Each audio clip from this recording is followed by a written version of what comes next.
Sa ngalan ng Ama at ng Anak at ng Espiritu Santo, Amen. sumainyo ang Panginoon. At sumayo rin. Mga kapatid, ngayon ay muli nating binabagtas ang mga linggo at araw ng karaniwang panahon at inaanyayahan tayo ng Panginoon na lumago sa ating pagsunod sa Kanya. Upang maging marapat tayo sa banal na pagdiriwang, pagsisihan natin ang mga nagawang kasalanan.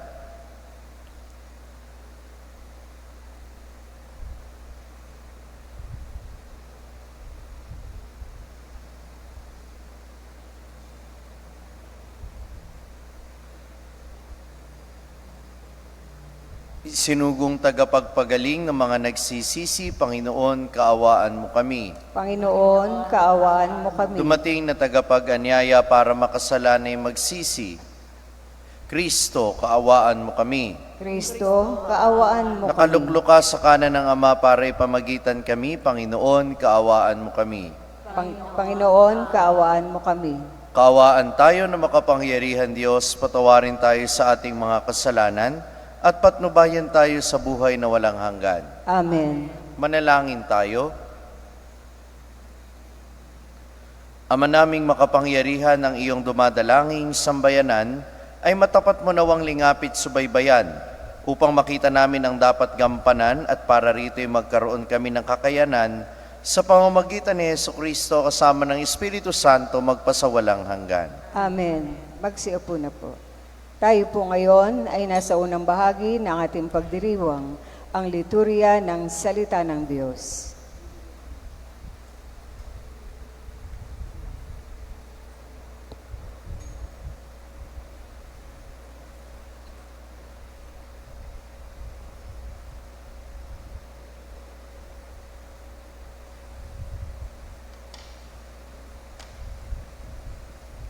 Ang simula ng sulat sa mga Hebreo. Noong una, nagsalita ang Diyos sa ating mga ninuno sa iba't ibang panahon at sa iba't ibang paraan sa pamamagitan ng mga propeta. Ngunit ngayon, siya ay nagsalita sa atin sa pamamagitan ng kanyang anak. Sa pamamagitan ng anak, ay nilikha ng Diyos ang sansinukob at siya ang itinalaga niyang magmay-ari ng lahat ng bagay. Ang anak ang maningning na sinag ng Diyos sapagkat kung ano ang Diyos ay gayon din ang anak. Siya ang nag-iingat sa sansinukob sa pamamagitan ng kanyang makapangyarihang salita.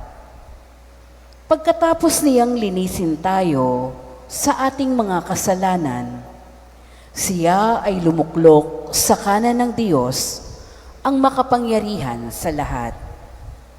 At kung paanong higit na di hamak ang pangalang ibinigay ng Diyos sa anak, gayon din, siya ay higit na di hamak sa mga anghel. Sapagkat hindi kailanman sinabi ng Diyos sa sino mang anghel, ikaw ang aking anak, ako ang iyong ama. Ni hindi rin niya sinabi sa kanino man sa mga anghel, ako'y magiging kanyang ama at siya'y magiging anak ko. At nang susuguin na ng Diyos ang kanyang bugtong na anak sa sanlibutan, ay sinabi niya, dapat siyang sambahin ng lahat ng anghel ng Diyos. Ang salita ng Diyos. Salamat sa Diyos. Salmong tugunan, ang ating pong itutugon, ang Panginooy sambahin ng lahat niyang mga anghel. Ang Panginooy sambahin ng lahat niyang mga anghel. Ang puon ay maghahari, magalak ang kalupaan. Lahat kayong mga pulo ay magsaya at magdiwang. Kaharian niya'y tapat at salig sa katarungan. Ang Panginooy sambahin ng lahat niyang mga anghel. Sa langit ay nahahayag, yaong kanyang katuwiran. Sa tupa ay makikita ang kanyang kadakilaan. Mga Diyos-Diyosan nila'y yuyuko sa may kapal. Ang Panginoo'y sambahin ng lahat niyang mga anghel. Ikaw poon ay dakila at hari ng buong lupa. Dakila ka sa alinmang mga Diyos na ginawa. Ang Panginoo'y sambahin ng lahat niyang mga anghel. Tayo po ay tumayo para magbigay galang sa mabuting balita ng Panginoon.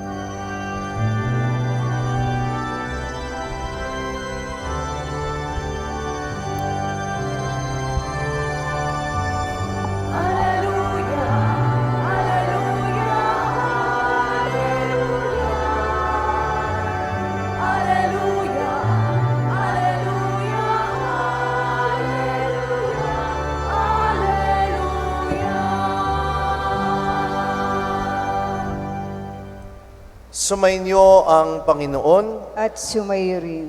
Ang mabuting balita ng Panginoon ayon kay San Marcos. Papuri sa iyo, Panginoon. Pagkatapos dakpin si Juan, si Jesus ay nagtungo sa Galilea at ipinangaral ang mabuting balitang mula sa Diyos. Dumating na ang takdang panahon at malapit na ang paghahari ng Diyos. Pagsisihan ninyo talikdan ang inyong mga kasalanan at maniwala kayo sa mabuting balitang ito. Samantalang naglalakad si Jesus sa tabi ng lawa ng Galilea, nakita niyang magkapatid na Simon at Andres na naghahagis ng lambat. Sila'y mangingisda.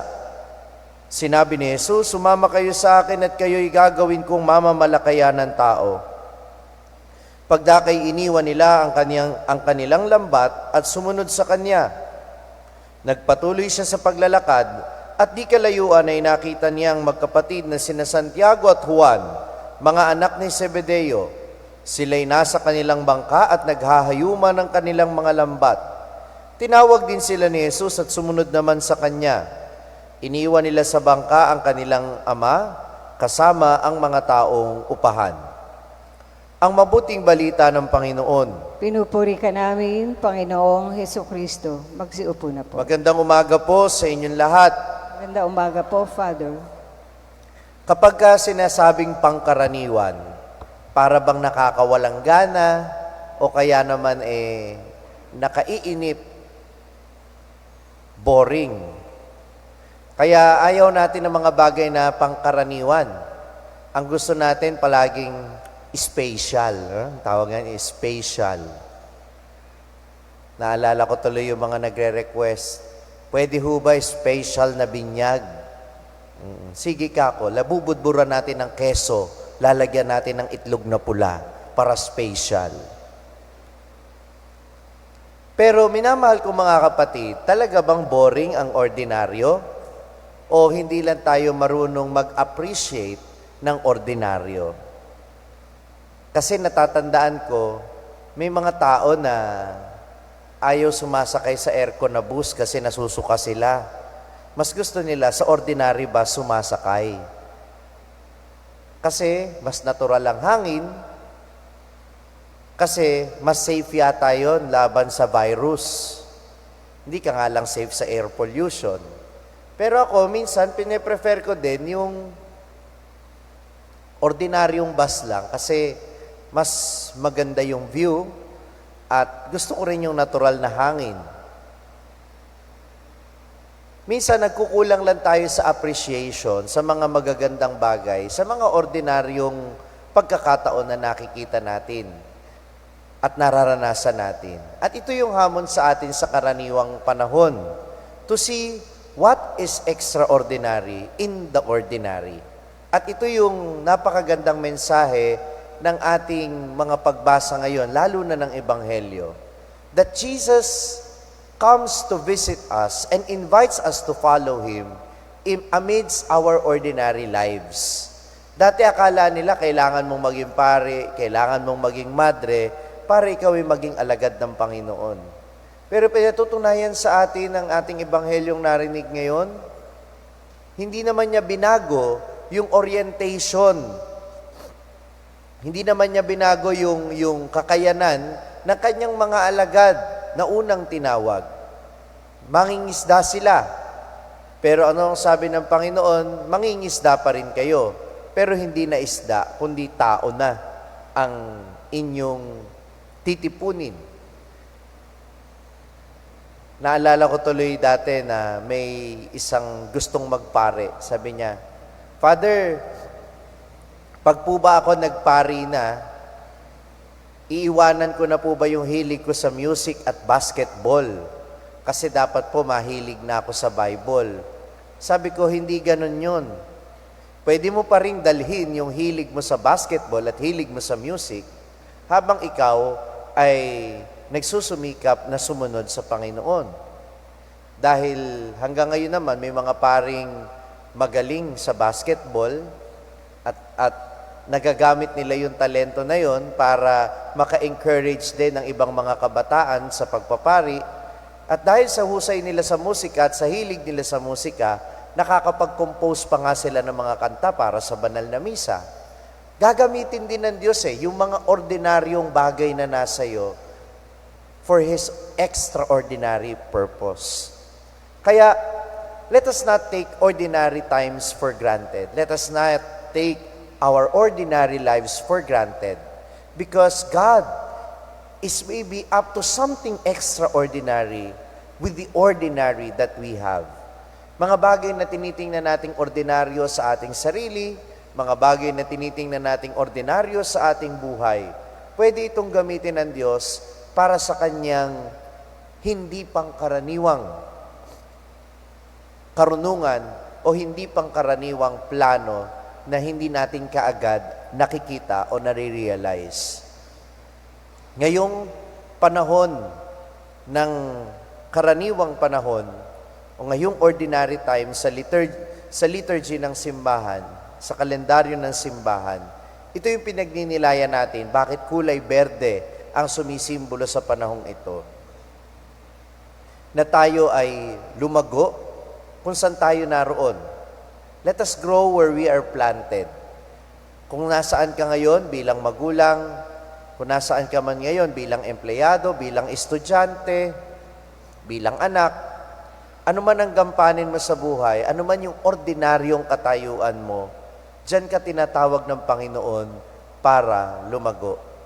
Ngayong araw na ito ay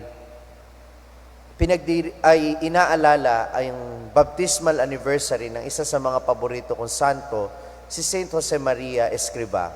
At ano ang kanyang prinsipyo? That we can be saints in our daily lives. That we can be holy through our ordinary lives. Na sa pamamagitan ng ating ordinaryong buhay, pwede tayong maging banal basta lumalago tayo sa ating pananampalataya. Just always remember that you can always grow where you are planted. Yun ang ibig sabihin ng kulay green. Inaanyayahan tayo lumago kung saan tayo nakatalim.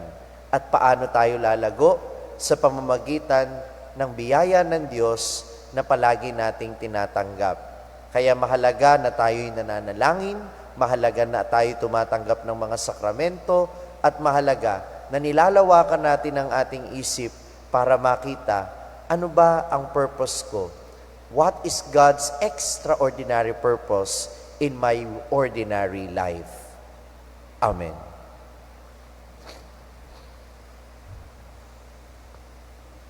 Tumayo na po ang lahat. Bilang bayan na hinirang ng Diyos, iluhog natin sa Ama ang pangangailangan ng lahat ng tao. Panginoon, dinggin mo ang aming panalangin. Panginoon, dinggin mo ang aming panalangin.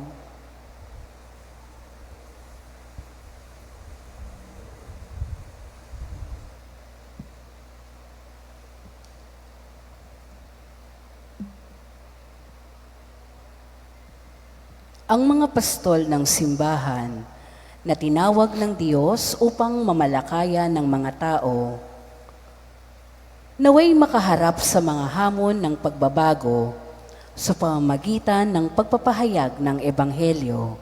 Manalangin tayo sa Panginoon. Panginoon, dinggin mo ang aming panalangin. Ang mga misyonero Naway maging mga mabisang tagapagpahayag ng Ebanghelyo sa pamamagitan ng pagsaksi sa kanilang buhay. Manalangin tayo sa Panginoon. Panginoon, dinggin mo ang aming panalangin. Ang mga hinirang ng Panginoon sa paglilingkod sa Kanya, naway bukas loob na makatugon sa Kanyang tawag. Manalangin tayo sa Panginoon. Panginoon, dinggin mo ang aming panalangin. Ang mga may sakit, mga nalulumbay, mga nababagabag, at yaong mga naghihirap sa isip at kalooban, naway hipuin at pagalingin ng Panginoon. Manalangin tayo sa Panginoon. Panginoon, dinggin mo ang aming panalangin. Ang ating mga mahal na yumao, naway mabuhay sa kapayapaan ng Panginoon. Manalangin tayo sa Panginoon. Panginoon, dinggin mo ang aming panalangin.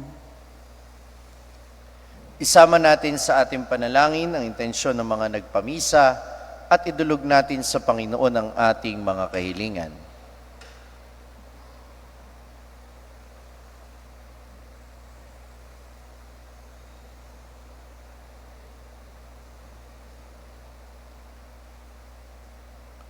Panginoong Diyos, gawin mo kaming karapat-dapat na isakatuparan ng alinmang gawaing nais mong gampanan namin sa pamamagitan ng lakas ng aming Panginoong Hesukristo. Amen. Amen. Magsiupo na po. Tayo po ngayon ay nasa ikalawang bahagi ng ating pagdiriwang, ang liturhiya ng Eucharistia.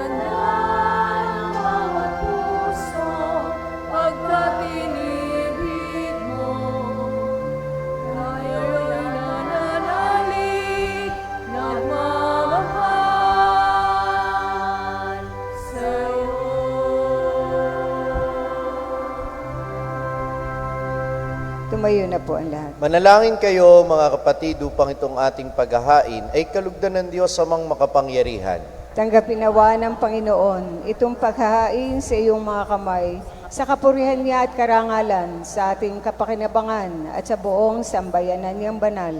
Ama naming lumikha, ang paghahain ito ng iyong sambayanan ay iyong marapatin ngayong paunlakan. Pakundangan dito, mapasa amin nawa ang iyong kabanalan at ang masugid naming dalangin ay iyong pagbigyan sa pamamagitan ni Hesukristo, sama ng Espiritu Santo, magpasawalang hanggan. Amen.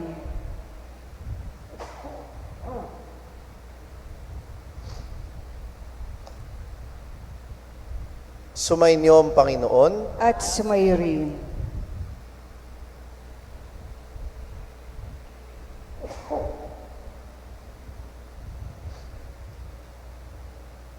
Itaas sa Diyos ang inyong puso at diwa. Tinaas na namin sa Panginoon. Pasalamatan natin ang Panginoong ating Diyos. Marapat na siya ay pasalamatan. Ama naming makapangyarihan, tunay ngang marapat na ikaw ay aming pasalamatan, ikinalulugod mong likain ang sanlibutan na iyong pinagbabago at idinarangal. Sa pamamagitan ng iyong anak na kinalulugdan, kaya't utang na loob ng iyong mga itinatangi at ng mga banal na kapiling mong lagi, ang iyong paggiliw at pagkakandili. Kaya kaisa ng mga anghel na nagsisiawit ng papuri sa iyo, nang walang humpay sa kalangitan, kami nagbubunyi sa iyong kadakilaan. Santo, Santo, Santo ang Panginoong Diyos na mahukbo. Napupuno ang langit at lupa ng kadakilaan mo, o sana sa kaitaasan. Pinagpala ang naparirito sa ngalan ng Panginoon, o sana sa kaitaasan. Magsilhod po.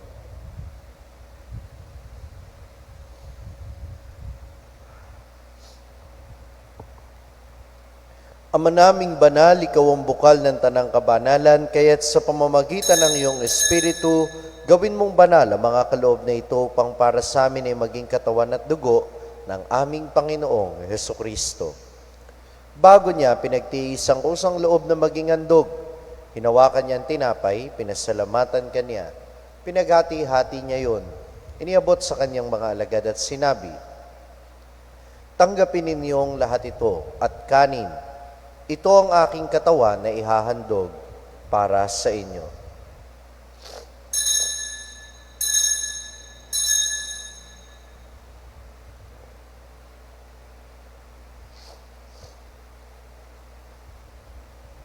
Gayon din naman nung matapos ang hapunan, hinawakan niya ang kalis, muli kanyang pinasalamatan, iniabot niya ang kalis sa kanyang mga alagad at sinabi, "Tanggapin ninyong lahat ito at inumin, ito ang kalis ng aking dugo, ng bago at walang hanggang tipan, ang aking dugo na ibubuhos para sa inyo at para sa lahat, sa ikapagpapatawad ng mga kasalanan.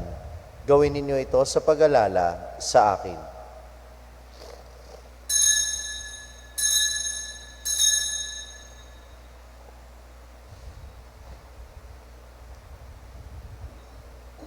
Ipagbunyi natin ang misteryo ng pananampalataya. Si Kristo ay namatay, si Kristo ay muling nabuhay, si Kristo ay babalik sa wakas ng panahon. Ama, ginagawa namin ngayon ang pag-alala sa pagkamatay at muling pagkabuhay ng iyong anak. Kaya't iniaalay namin sa iyo ang tinapay na nagbibigay buhay at ang kalis na nagkakaloob ng kaligtasan. Kami nagpapasalamat dahil kami iyong minarapat na tumayo sa harap mo para maglingkod sa iyo. Isinasamo namin kaming magsasalo-salo sa katawan at dugo ni Kristo ay mabuklod sa pagkakaisa sa pamamagitan ng Espiritu Santo. Ama, lingapin mo ang iyong simbahang laganap sa buong daigdig. Puspusin mo kami sa pag-ibig kay isa ni Francisco na aming Papa at ni Dennis na aming Obispo at ng Tanang Kaparian.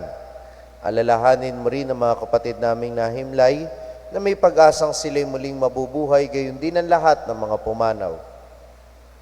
Kawaan mo sila at patuloyin sa iyong kaliwanagan.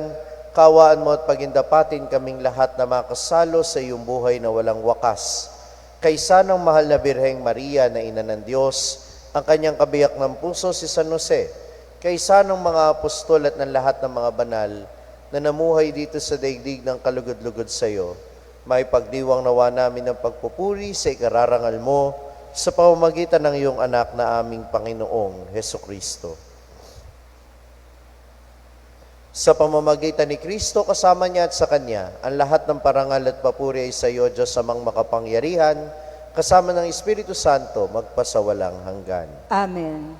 Sa tagubili ng mga nakagagaling na utos at turo ni Jesus na Panginoon natin at Diyos, ipahayag natin ang lakas loob.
Hinihiling namin kami iadya sa lahat ng masama, pagkalooban ng kapayapaan araw-araw, iligtas sa kasalanan at ilayo sa lahat ng kapahamakan. samantalang aming pinananabikan ng dakilang araw ng pagpapahayag ng tagapagligtas naming si Heso Kristo. Sapagkat iyo ang kaharian at ang kapangyarihan at ang kapurihan magpakailanman. Amen. Panginoong Heso Kristo, sinabi mo sa iyong mga apostol, kapayapaan ang iniiwan ko sa inyo, ang aking kapayapaan ang ibinibigay ko sa inyo. Tunghayan mo ang aming pananampalataya at wag ang aming mga pagkakasala. Pagkalooban mo kami ng kapayapaan at pagkakaisa ayon sa iyong kalooban, kasama ng Espiritu Santo magpasawalang hanggan. Amen. Ang kapayapaan ng Panginoon ay lagi nawang sumainyo. At sumayo rin. Magbigayan kayo ng kapayapaan sa isa't isa.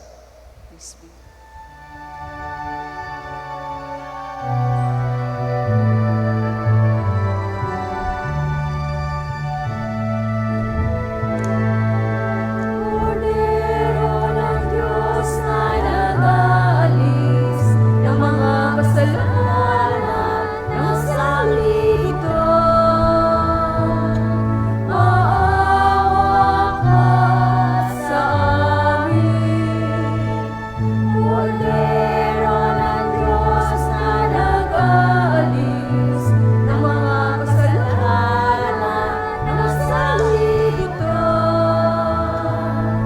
maawa ka sa amin. Agnus Dei Quicoris, peccatabuni, dona nobis pacem, dona nobis pacem, dona nobis pacem. Magsiluhod po. Ito ang kordero ng Diyos na nag-aalis sa mga kasalanan ng sanlibutan. Mapalad ang mga inaanyayahan sa kanyang piging. Panginoon, hindi ako karapat-dapat na magpatuloy sa iyo, ngunit sa isang salita mo lamang ay gagaling na ako.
Manalangin Tumayo tayo. na po ang lahat.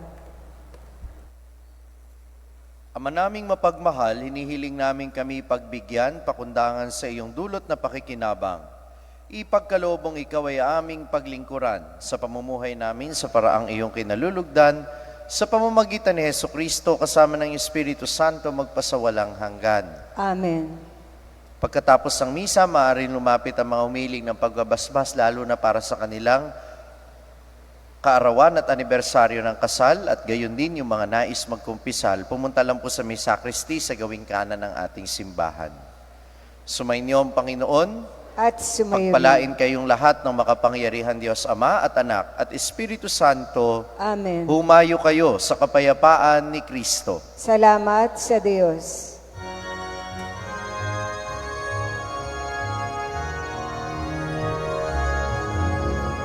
Nuestra Señora del Carmen, mahal na inayati, patron ng makasaysayan, simbahan at kasalukuyan, pagpalain mo po ang parokya, gabayan ang aming pamilya, tulungan mo kaming lubos na.